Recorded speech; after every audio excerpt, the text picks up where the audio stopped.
오늘 말씀은 어제 말씀이지요. 북이스라엘 아합 왕과 연합군을 이루어 길르앗 라못으로 공격했다가 패전하고 겨우 살아 돌아온 남유다의 여호사밧 왕에 대한 말씀입니다. 18장 마지막 부분을 보시면 북이스라엘의 아합 왕은 미가야 선지자의 예언에 불안했던지 마치 자기가 왕이 아닌 것처럼 변장을 하고 그리고 전쟁에 임했더라 하는 것입니다. 18장 29절의 말씀을 잠깐 보시면 이스라엘 왕이 여호사밧에게 이르되 나는 변장하고 전쟁터로 들어가려 하노니 당신은 왕복을 입으소서 하고 이스라엘 왕이 변장하고 둘이 전쟁터로 들어가니라 그랬죠. 아무래도 왕복을 입고 싸우면 적군이 더 왕에게 달려들지 않겠습니까? 그러니까 미가야 선지자의 예언도 있고 이제 마음이 두려운 거예요. 그래서 이제 아합 왕은 왕복을 입지 말아야 되겠다. 왕이 아닌 것처럼 그리 나가야 되겠다 생각했던 것이지요. 생각해보면 우리나라 역사에도 이와 비슷한 일이 있었습니다. 고려 태조 왕건 있잖아요. 왕건이 전쟁에 임했을 때 아주 위태로운 순간이 있었잖아요. 그때 왕건이 여기가 이제 내가 살아나가지 못하겠구나 하고 있었던 중에 신순겸이라고 하는 장군이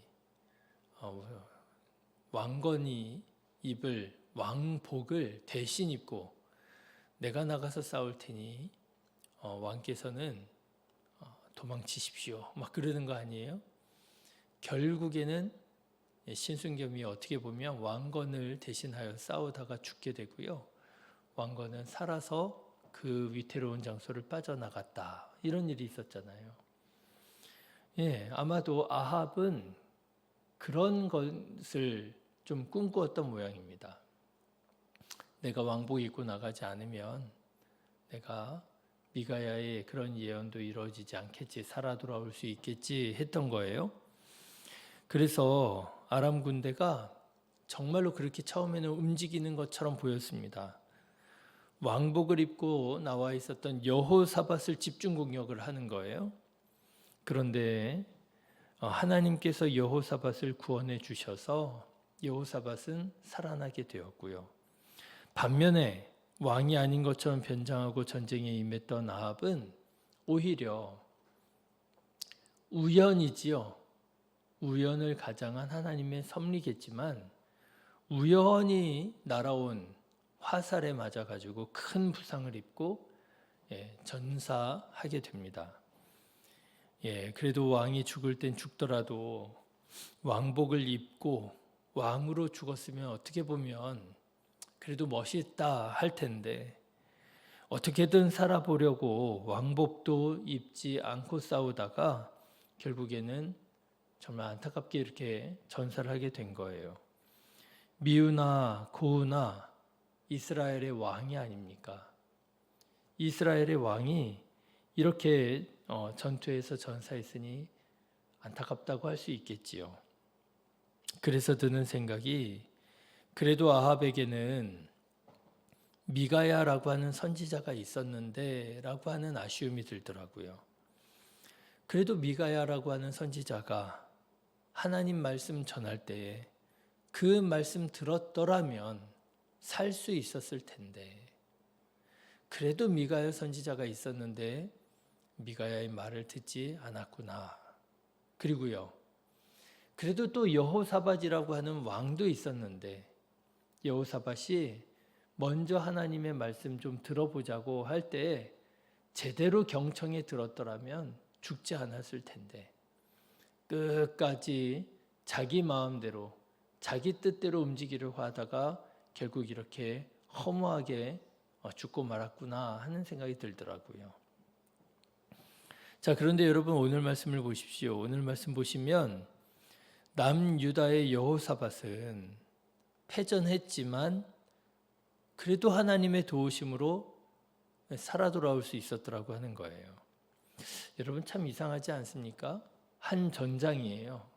두 왕이 연맹하고 동맹을 맺고 나아갔습니다. 그런데 한 왕은 위태로웠지만 살아 돌아왔고요. 한 왕은 변장까지 하고 그렇게 위태로울 일이 아니었는데도 전사를 하게 되었어요. 왜 이 두 왕의 운명이 이렇게 갈리게 되었을까? 다시 말하자면 하나님은 왜 아합은 그렇게 허무하게 죽임을 당하도록 내버려 두시면서 똑같은 전장에 있었던 여호사밧은 도우사 구원해 주셨을까 궁금하더라고요. 그런데 이 두 왕에게는 결정적인 차이가 있었더라고 하는 것입니다. 바로 하나님의 말씀을 대하는 태도가 전혀 달랐더라고 하는 거예요. 오늘 말씀을 보십시오. 여호사밧이 남유다 왕국까지 돌아왔습니다. 얼마나 다행이에요. 구사일생 중에 살아 돌아왔어요. 정말 다행이지요. 그런데 그렇게 돌아온 왕의 마음에 비수를 꽂는 사람이 있었어요. 바로 선지자 예후입니다. 예후가 겨우 구사일생으로 살아온 왕 여호사밧에게 아주 정말 매서운 말을 해요. 여러분 2절의 말씀 한번 보실래요? 2절 같이 읽어보겠습니다. 하나님의 아들 선견자 예후가 나가서 여호사밧 왕을 맞아 이르되 왕이 악한 자를 돕고 여호와를 미워하는 자들을 사랑하는 것이 옳으니까 그러므로 여호와께로부터 진노하심이 왕에게 임하리이다. 여러분 말이 맞아요? 틀려요? 맞잖아요? 여호사밧이 어떤 왕이라고요? 하나님을 경외하는 왕이라고 그랬잖아요. 그런데 그런 여호사밧이 우상을 숭배하고 어용 선지자들을 양성해서 자기 마음대로 통치하는 아합 왕과 친하게 지내고 동맹을 맺고 연합군을 형성해서 나가서 싸운다는 게 이게 말이 되겠습니까? 안 되겠습니까? 말이 안 되잖아요. 그래서 예후 선지자가 그 부분에 대해서 신랄하게 비난하는 거예요. 악한 자를 돕고 여호와를 미워하는 자들을 사랑하는 것이 옳으니까 잘못된 거잖아요. 막 이러면서 따지는 거예요. 예후 선지자의 비판이 하나도 틀린 게 없는 거예요. 그런데 기분은 어땠을까요? 이 예후 선지자의 말을 듣는 여호사밧 왕의 마음은 어땠을까요? 틀린 건 하나도 없어도 기분은 나빴겠죠. 그래도 내가 왕인데, 그렇죠? 그것도 지금 패전해서 기분이 나쁘잖아요. 더군다나 겨우 살아 돌아왔잖아요, 지금. 그런데 거기에다 대놓고 예후 선지자가 왕을 비난하는 거예요. 당신이 잘못했다고. 뿐만 아니라 하나님의 어떤 저주를 또 선포합니다. 뭐라고 말해요? 그러므로 여호와께로부터 진노하심이 왕에게 임하리이다.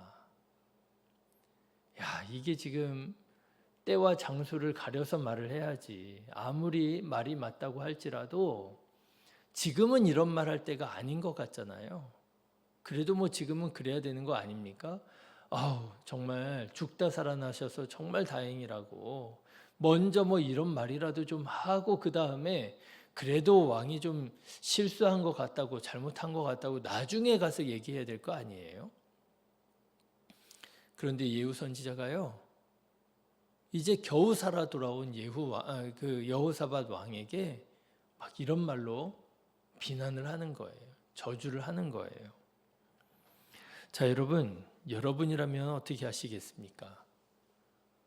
여러분이 만일 여호사밧 왕이라면 이 예후 선지자 어떻게 하시겠습니까? 그래도 하나님의 말씀을 전하는 선지자인데 하고 받아들이시겠습니까? 아니면 그래도 그렇지 내가 지금 이렇게 죽다 살아나는데 나한테 이런 말을 할 수가 있어? 화를 내고 분노하고 뭔가 좀 조치를 취하시겠습니까? 아합 왕 같았더라면 어떻게 했을까요? 아합 왕도 비슷한 일이 있었잖아요. 아합 왕이 전쟁에 나갈까 말까 물어보는 중에 미가야 선지자가 당신 나가면은 돌아오기 어려울 겁니다. 그래 예언을 했더니 아합 왕이 뭐라 그랬어요? 저놈 저거 옥에 가두라고 그랬잖아요. 아합 왕 같았더라면 옥에 가둬버렸을 거예요. 기분 나쁘다고, 화난다고, 왕이 하는 일에. 자, 그런데 여호사밧은 어떻게 하느냐? 여호사밧은 아합 왕처럼 그렇게 예후를 박해하지 않습니다. 어떤 일을 하느냐면요. 여러분 4절의 말씀을 한번 보실래요? 같이 읽어보겠습니다.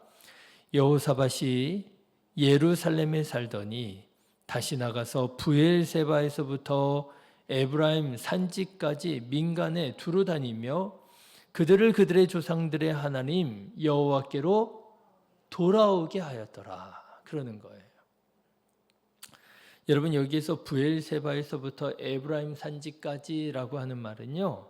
우리나라식으로 말하면 백두에서 한라까지 이런 말이에요. 브엘세바는 남쪽 경계고요. 에브라임 산지는 북쪽 경계입니다. 남유다 왕국의 북쪽 경계예요. 그러니까 이 여호사밧이 어떻게 했다고요? 예후 선지자의 비난을 받고요. 하나님께서 저주하실 거라고 하는 말씀을 듣고도 어떻게 했어요? 그가 온 남유다 왕국에 두루 다니면서 남유다 왕국 사람들을 하나님께 돌아오는 일을 하게 했다라고 하는 거예요. 여러분 이게 뭘까요? 저는 이게 회개라고 말씀드리고 싶어요. 여러분 이게 회개입니다. 회개하라. 하나님의 나라가 가까이 왔느니라 할 때 네 하나님 내가 죄인입니다. 내가 잘못했습니다. 내가 주인 되신 하나님의 뜻대로 살지 않고 내 마음대로 살았습니다. 회개하고요. 어떻게 하는 거예요? 하나님께로 돌아가는 거잖아요. 말씀으로 돌아가고 하나님의 말씀을 읽고 묵상하고 그리고 하나님의 말씀을 깨닫는 대로 순종하고 기도하고 예배하고 찬양하고 그게 회개잖아요. 여러분 이게 회개잖아요. 여호사밧 왕이 온 이스라엘에 다니면서 우리 하나님께로 돌아가자. 하나님의 말씀으로 돌아가자. 그러면서 하나님의 말씀을 가르치고 하나님의 말씀을 묵상하고 누구도요? 자기 자신도요. 내가 하나님을 사랑하고 하나님을 경외하는 사람들과 함께 했어야 됐는데 하나님께서 미워하시고 하나님을 사랑하지 않는 사람과 함께 했다가 이런 패전을 당하고 이런 정말 아픈 일들을 경험했구나. 여러분 하나님께서 말씀하실 때 순종하시고 회개하는 우리 성도님들 되시기를 주님의 이름으로 축원합니다. 하나님께서 마음 아픈 말씀을 하셔도 때로는 듣기 불편한 쓰라린 말씀을 하셔도 누구처럼요? 아합 왕처럼 화내거나 맞서지 말고 그렇다고 포기하고 또 무너져 버릴 것도 아니고요. 누구처럼요? 여호사밧처럼 하나님 보실 때 기뻐하시는 선을 행하는 것 이것이 바로 회개라 하는 거예요. 왜 하나님은 똑같은 전쟁에 나갔던 두 왕이지요. 아합은 구원해 주시지 않으시고 여호사밧은 도우셨느냐, 구원해 주셨느냐? 바로 이런 결정적인 차이가 있었기 때문이라고 하는 거예요. 아합은 하나님의 말씀을 무시했더라면 여호사밧은 하나님의 말씀을 경청했다는 거예요. 아합은 하나님의 말씀을 비판했더라면 그래서 미가야 선지자를 옥에 가둬버리잖아요. 그랬더라면 여호사밧은 하나님의 말씀에 순종하고 회개했더라고 하는 거예요. 이것이 여호사밧과 아합의 결정적인 차이였고요. 이 차이가 두 사람의 운명을 가르게 되었더라고 하는 거예요. 저는 오늘 말씀을 묵상하면서 그런 생각이 들었습니다. 누구에게나 하나님의 말씀이 선포되어지는구나. 예수님께서 씨 뿌리는 자의 비유를 말씀하시잖아요. 한 농부가 나가서 씨를 뿌렸다는 거예요. 근데 그 씨가 어디에 뿌려졌다는 거예요? 옥토밭에만 쫙 뿌려졌나요? 아닙니다. 농부가 나가서 씨를 뿌리는데요. 옥토밭에만 씨가 뿌려진 게 아니고요. 가시덤불에도 뿌려지고요. 돌짝밭에도 뿌려지고요. 심지어는 어디에도요? 길가에도 뿌려졌다는 거예요. 이게 무슨 말씀이에요? 하나님의 말씀은 모든 사람들에게 뿌려진다는 거예요. 선포된다는 거예요. 그렇죠? 옥토에만 뿌린다는 게 아니에요. 믿음 좋은 사람에게만 하나님 말씀하신다는 게 아니에요. 모든 사람에게 하나님의 말씀이 선포되어진다. 그렇죠? 오늘 말씀에도 보니까요. 길가와 같은 돌짝밭과 같은 마음을 가지고 있었던 아합 왕에게도 하나님의 말씀이 선포되어졌어요. 미가야 선지자를 통해서. 그렇죠. 여호사밧에게도 누가 있었어요? 예후가 있었어요. 어쩌면 여호사밧의 마음밭은 옥토밭이라고는 할 수 없었을는지도 모릅니다. 누구에게나 하나님의 말씀이 뿌려졌어요. 중요한 것은 무엇입니까?